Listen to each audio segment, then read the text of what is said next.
Hi, welcome to lesson 5 of arc sectors and angles and circles. Today we'll be looking at angles at the centre from the arc length.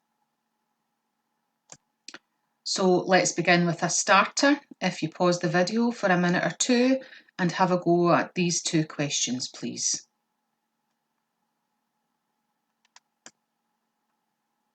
So let's have a look at question A. We want to calculate the length of the major arc PQ in a circle with a radius of 8 centimetres and an angle at the centre of 80 degrees. So if the radius is 8 centimetres, then the diameter is double this, which is 16 centimetres. If we want to find the major arc, then we need to know the major angle. So it's 360, take away 80, which is 280 degrees, and we can see that on the diagram now. We know that the arc is a fraction, which is 280, divided by 360, times the circumference, so that's pi times the diameter of 16. And that will give us an overall arc length of 39.10 centimetres for the major arc PQ. That's the yellow arc. Let's look at question B. We have been asked to rearrange the formula so that it reads as A equals. Our method for this, remember, is called change the side, change the sign. We'll have a look at this question on the next slide. So we're being asked to rearrange the formula to read A equals. The formula is 78.5 equals A divided by 360 times 314. And remember, our method is change the side, change the sign. The first thing that we're going to do is swap the left-hand side with the right-hand side, because we work left to right and we want A to be on the left-hand side. So we'll move the A divided by 360 times 314 onto the left-hand side of the equal sign and move the 78.5 to the right-hand side of the equal sign. Now we can actually start rearranging the formula. The first thing we will do is move any term which does not contain A first. So that means we need to move the 314 over to the other side. When we move this, the times 314 becomes divide by 314, hence change the side, change the sign. This will give us A divided by 360 is equal to 78.5 divided by 314. Now we need to use the same approach again. We want to get the A on its own, so we need to get rid of the denominator of 360. So if we move the denominator of 360 over to the opposite side of the equal sign, the divide by 360 becomes times by 360, and we get A equals 78.5 divided by 314 times 360. And when we put this into our calculator, we get an angle of 90 degrees to the nearest whole degree. So today's lesson, we're going to be looking at finding the angle at the centre from the arc length. By the end of the lesson, we want to be able to know the formula and be able to calculate the centre angle using appropriate working and units. So let's look at our first example. Remember to pause the video and copy the examples into your notes jotter, please.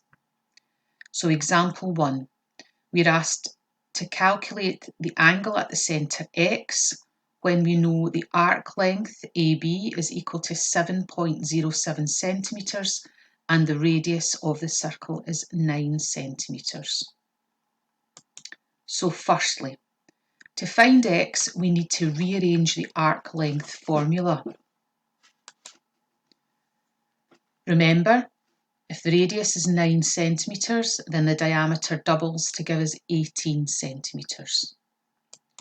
The The arc length formula is your arc is equal to a fraction times the circumference. So if we just put the values in just now, our formula is 7.07 is equal to x divided by 360 times the circumference, which is pi times the diameter of 18. Now we will follow a very similar process to what we did in the starter question B.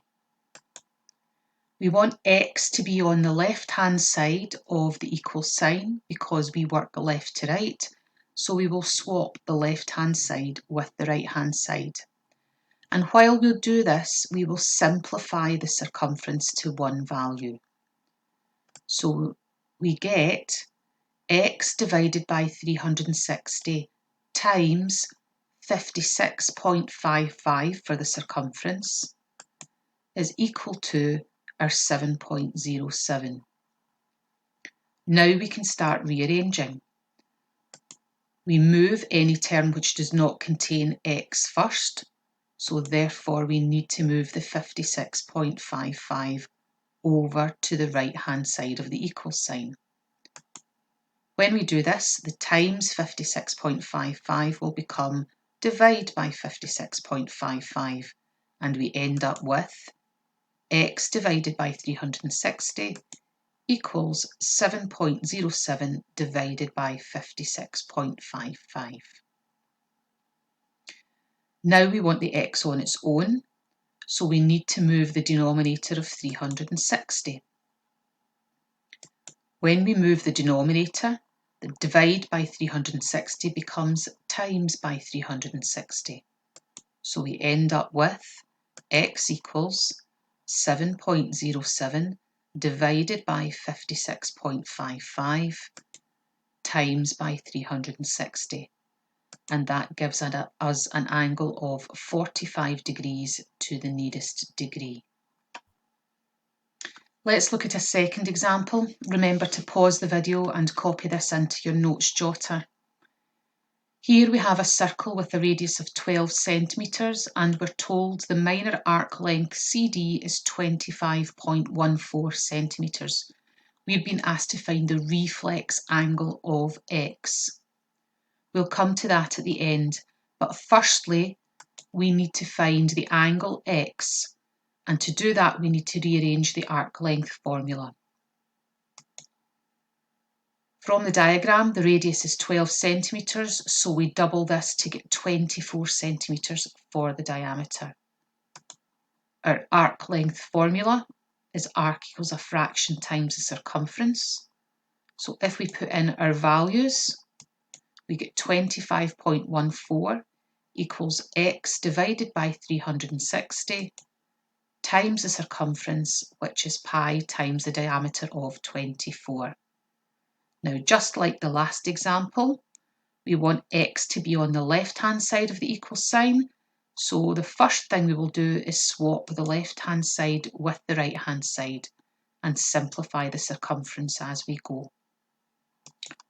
So we end up with x divided by 360 times the simplified circumference, which is 75.40, equals 25.14. Next, we want to move any term which does not contain x, so we need to move the 75.40 over to the right-hand side of the equal sign.